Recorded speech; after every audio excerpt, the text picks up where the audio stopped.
കണ്ടു രസമന്തോ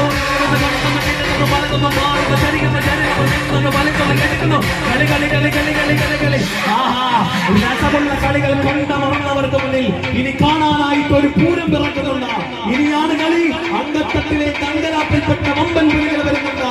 പുലി ഇറങ്ങിയാൽ പിന്നെ അവന്മാർ ഒരു ഇറങ്ങും. കളി കാണാം, ആടി ആടി നിൽക്കാം, എന്ന് അമർന്നു നിൽക്കാം.